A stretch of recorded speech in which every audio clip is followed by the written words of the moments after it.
Hey guys, it is Mrs. Cubbage.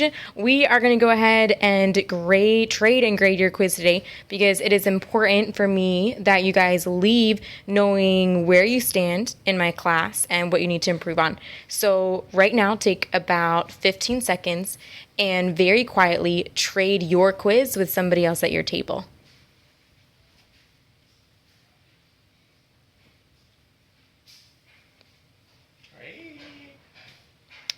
Okay, and you should have somebody else's quiz by now. We are going to start with question number 1. It asks, which is the best title for this list? Well, let's look at the list. Large debt, problems with Mexico, political instability, lack of foreign recognition. Title option 1, effects of the Mexican War for Independence. Well, that doesn't make sense because Mexico earned their independence. Why would they be having problems with themselves? That's weird. Okay, so it's not that one. Reasons the United States wanted to annex Texas. Annex, think. What does that word mean? Hopefully you were thinking annex means to add. The United States wanting to add because of large debt, wanting problems with Mexico, wanting political instability, that doesn't sound right. Effects of the U.S.-Mexican War. We know from yesterday's class that the U.S.-Mexican War fixed these problems, or at least some of them, right? It fixed the problems with Mexico because it firmly established the Rio Grande as the border, and that also solved a lot of their political instability. So it can't be C. We have one last one, problems in the Republic of Texas. This was in your Quizlet last night. The Republic of Texas was the fancy name for Texas as an independent country. These were all problems that Texas faced as an independent country. D is your correct answer for number 1. Moving on to number 2.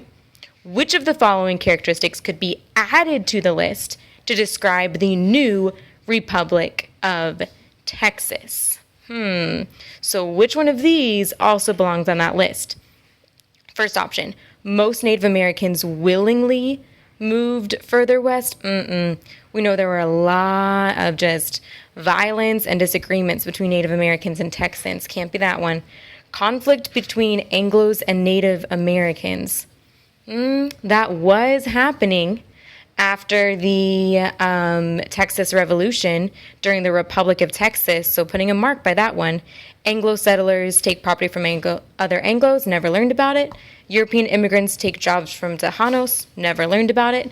Your correct answer is G. All right, moving down to number 3. Which of the following individuals would have agreed with U.S. President John Tyler? So when you look at this document for number 3, you're not worried about this William guy. Don't even have that in your head, okay?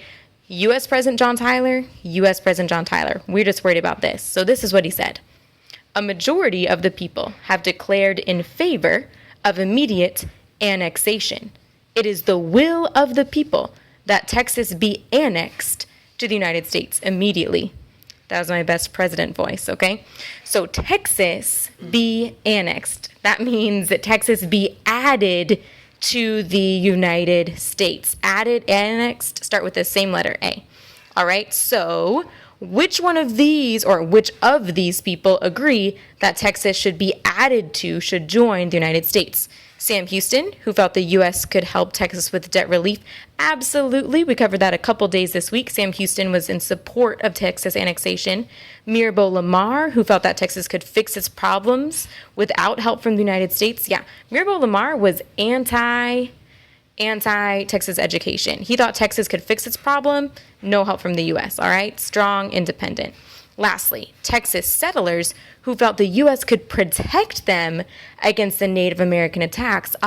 Protection against Native American attacks was one of our reasons for Texas annexation when y'all wrote those letters on Wednesday. So 1 and 3 are correct, which makes B the correct answer. Moving on, question number 4. This was one of the hardest questions on here, okay? So pay real close attention while I go over this. Which of the following individuals likely would have agreed with William Wharton? All right, let's see. William Wharton, Texas Senator. The recognition of our independence will certainly take place, but I do not desire being annexed. Think for a moment, what does this mean in your own words?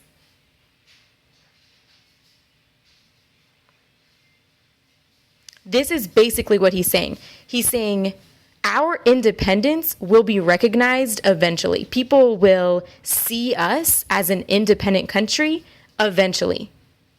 But I don't want to be annexed. So let's see which one of these match up.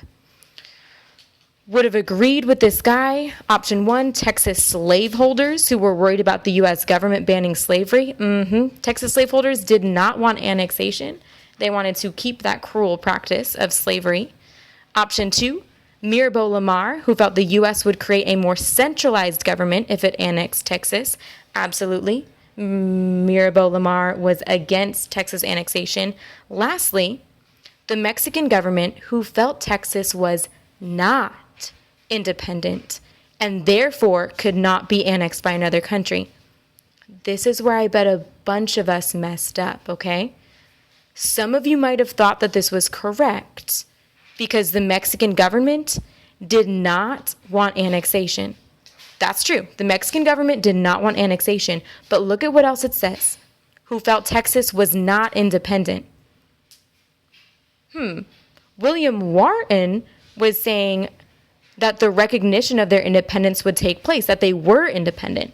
So Mexican government wouldn't have agreed with William H. Wharton because William H. Wharton is saying we're independent. Mexican government is saying you're not independent. All right, so it can't be them, which means our correct answer has to be A, 1 and 2 only. All right, here we go. Which of the following presidents of Texas would have agreed most with the idea of negotiating peacefully with the Comanche Native Americans and avoiding more conflict with Native Americans in Texas? This was a gimme question, okay? We went over this several days this week. Sam Houston was the Texas president of peace, right? Peace could bring down the Texas debt because war is expensive. And Sam Houston, when he was about your age, ran away from home and lived with Native Americans for many years. Next, 6. Which of the following best described the presidency of Mirabeau B. Lamar? Shouldn't say day. Sorry, guys. This is what we covered on Tuesday when we described the first and second presidencies of Texas. We've got 4 options. A, military conflict with Mexico and Native Americans, open new schools, increase Texan debt.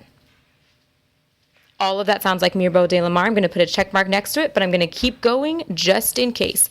B, pursued peace with Mexico and Native Americans, reduced Texans' debt. No. We know that he did not reduce Texas debt. We know that he did not look for peace. B is talking about Sam Houston, not Mirabeau Lamar. All right.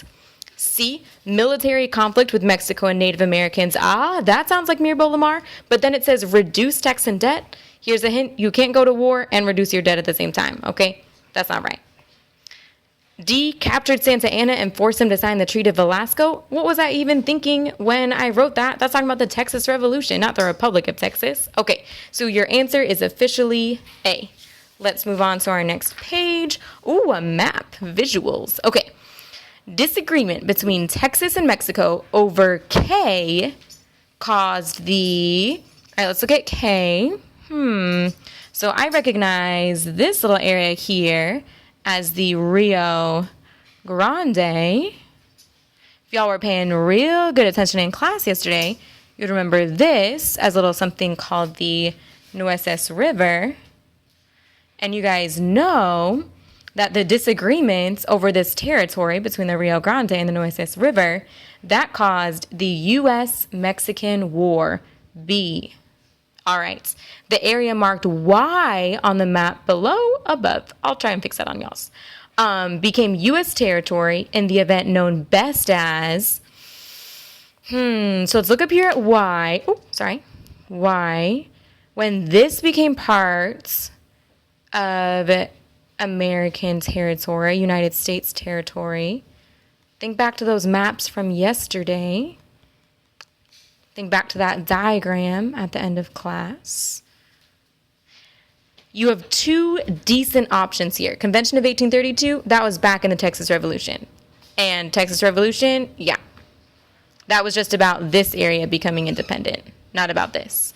So we're left with Mexican cession and Treaty of Guadalupe Hidalgo. All right? It says the event known best as Treaty of Guadalupe Hidalgo not only covered this Mexican cession, but also covered this border as the Rio Grande, paying back reparations. That's not specific enough. The best answer, the most specific answer, is B, Mexican cession. All right? That was in y'all's Quizlet last night. This should sound familiar for number 9. The United States shall pay to the American citizens all the amounts now owed to Americans by the Mexican government. Treaty of Guadalupe Hidalgo. Take a pause for me real quick, guys. Think. What war ended because of the Treaty of Guadalupe Hidalgo? Think. The Treaty of Guadalupe Hidalgo ended the U.S.-Mexican War, okay? I really hope you guys remembered that. So, the excerpt above shows which condition of the Treaty of Guadalupe Hidalgo. United States is paying money that's owed by the Mexican government. This was in your reading from yesterday, okay? Violence between the United States and Mexico would end. Doesn't have anything to do with paying, okay? Mexico recognized Texas independence. Again, nothing to do with paying, nothing to do with owing. The Mexican cession, Mexico gave 529,000 square miles of territory to the U.S. Close, because this involved payment, right? The United States paid like $15 million for that territory. But this is talking about paying to the American citizens. So it's not talking about land. Scared of that one. Lastly, the United States would pay reparations that Mexico owed the American citizens. Reparations, might not have had a ton of time on it in class, but it is in y'all's Quizlet. Yes, this is talking about reparations, okay? All right, let's keep going. Sam Houston was the general. Oh, so 10 and 11, these are like gimme questions, guys, because these were in your warm-up on Wednesday? On Wednesday. Okay, so this is when it really pays off to pay attention during your warm-ups, because those questions show up later on y'all's quizzes. So, Sam Houston was the general of the Texan Army during the Texas Revolution and then became the first president of Texas. This makes him similar to which revolutionary figure? Our good friend G.W., okay? He was the general of the Continental Army, aka the American Army, all right? Then became our first president. He's the guy on your $1 bill. All right, and we also did this one on Wednesday. Which of the following are correct comparisons between Sam Houston and Mirabeau Lamar? In this question, comparison means like how are they alike or different? That's something we're going to go over more next week, all right? Option 1. Sam Houston favored peaceful resolutions with Mexico and Native Americans. Mirabeau Lamar favored showing military strength, okay? We remember that from Wednesday as true. So I'm going to put a T there for true.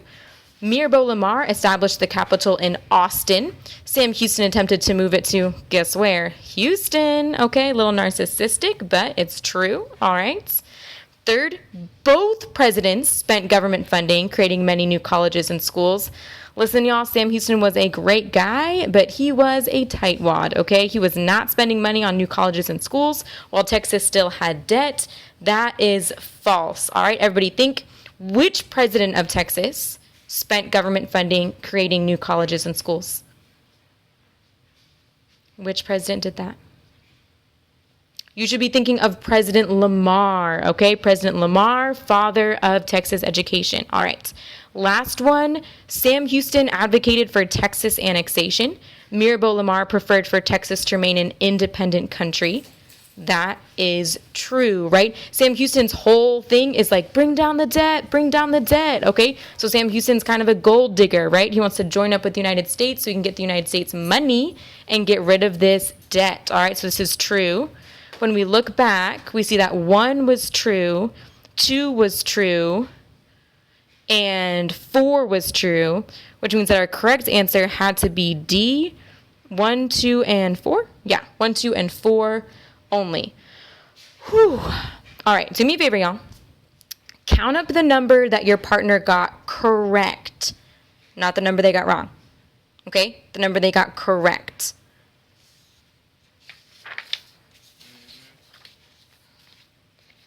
Okay. You're going to write the number correct up here. Okay, let's say I'm grading, Mr. Armin's work, and he did all right. He got an 8. He got 8 of them correct. Sorry, sweetheart. You might be thinking, but Miss, it says 10 and there are 11 questions. Thank you for being so observant and paying so much close attention. I really appreciate you. But because some of these questions were really hard, I'm giving you a free pass on one, okay? I'm bumping you up by 1. So you should put the number correct out of 10. All right, you're welcome for that little grade boost I gave you there. You're welcome, Justice. And thank you for working through this quiz with me. Basically, y'all, if you got like anything lower than a 7, it would be a really good idea this weekend to go home, open up the Quizlet, and study. I am at the beach for my brother-in-law's wedding, but if you text me asking me for the Quizlet address, I will text back. I'll send you the Quizlet address so you can study because I believe in you and I want you guys to do really, really well in here, okay? I will see you guys on Tuesday, and I hope you have a great rest of your day. Bye.